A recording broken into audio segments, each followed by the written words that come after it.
Hi guys, welcome to my YouTube channel. Don't forget to click on the subscribe button. In this video, let's see about the true meaning behind the story of elephant-headed god Ganesh. Also known as Ganapati or Vinayaka, he is one of the best known and most worshipped deity in the Hindu religion. He is the most favorite among Indians. He is the first and foremost of all Hindu gods. His sculptures are even found in faraway places like Indonesia and Bali. Now, let's see about the birth of Ganesha. Long ago, in Mount Kailash, Parvati Devi wished to spend some time in seclusion. Yet, it was not possible due to the frequent interruption of Lord Shiva. She was often disturbed by the frequent interruption of Shiva even in her time of solitude. To end this, during her bath, she collected the dirt from her body to make a beautiful idol of a boy and gave life to it. She made him to guard the gate for her. Meanwhile, wait, this story is known by everyone, right? I am not going to say all these old stories and pass away your time. By the way, is this story the real story after all? Yes, but is it in its pure form? Definitely no, right? As it is shown in this example, mythological stories in passage of time gets customized as per the narrator's wish. Anyone can cook up anything in meanwhile. So, at this point of time, most of the stories become ridiculous and hard to believe. Then, what is the real meaning behind the story? There is something to be discussed here, right? Before that, let's see something about the Big Bang Theory. Every one of us know about the Big Bang Theory. Big Bang Theory states that an energy source of infinite density and temperature burst out to extend throughout the space. This was nothing but a cloud of dust that consisted particles ranging from smallest atoms to bigger boulders of rocks.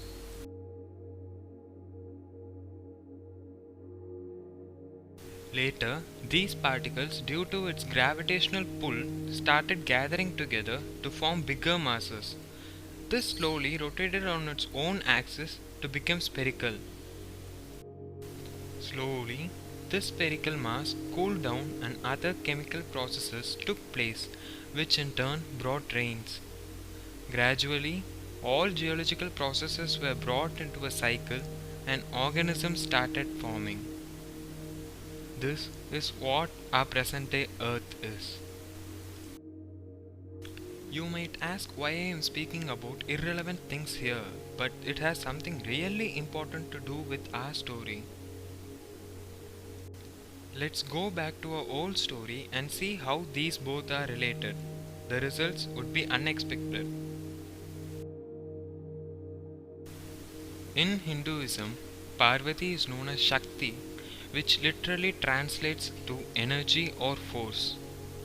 Shakti is the one who is considered to be the energy in every living being and non living thing. She is the supreme controller of all energy forms, starting from the basic life force in any creature to the powerful volcanic explosions. So, having this into consideration, we should take the Shakti in the story to be the energy in space rather than a real person. You may ask why, but wait, let's see about it.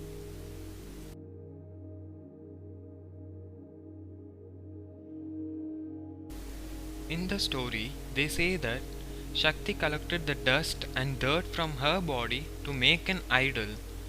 Is it possible to collect dirt from body, that too in this large quantity, enough to make an idol? So, From here you should understand that the dust mentioned here is the dust and dirt that came from the energy source which was gathered together to make the earth. Big Bang Theory states that the earth is just a collection of dust and other particles which was thrown away from the energy source during the explosion. See how the story relates to the theory. This is what the story actually says. Energy is whatever we call as Shakti. Story mentions that Shakti was angry and in pressure. Here, the energy source is in pressure. In time, this energy point burst up to expand, with debris spreading over the space.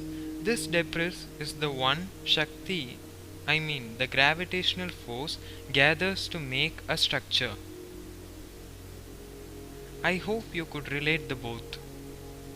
This structure is the earth that formed millions of years ago. Hence, from the story, Ganapati is no one else but the earth itself. To remind us this fact, the practice of making Ganesha idols out of earth was made during every Ganesh Chaturthi. Idols might be of any shape or size, but the basic practice of making it with soil has never changed. This itself reminds us the meaning.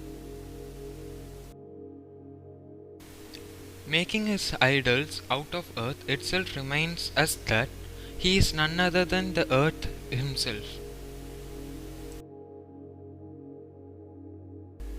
Also, Arugampul and variety of grass is offered to the god during this festival.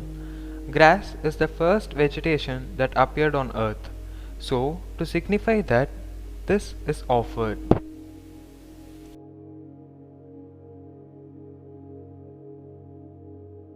To prove this fact, let's take another example. When you notice the anatomy of Ganesha, it will be totally different from the other gods. He has an elephant head and human body and the legs of a Bhudagana. Bhudaganas are demi-humans who has abnormally short profile. They are usually not visible to our eyes according to myths. So, Ganesha contains the contents of the earth, namely animals, humans, and the invisible Bhudaganas. You should think something over here. The structure of a god can be made really healthy and with good physique, right? But why is Ganesha too short and shown with a pot belly?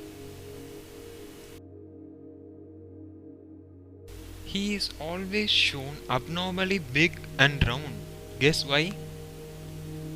There is the most interesting thing which hides over here. The answer to the most important question in history lies here.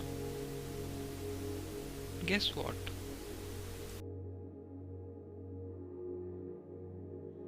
Yes, our ancestors knew the earth was round and not flat.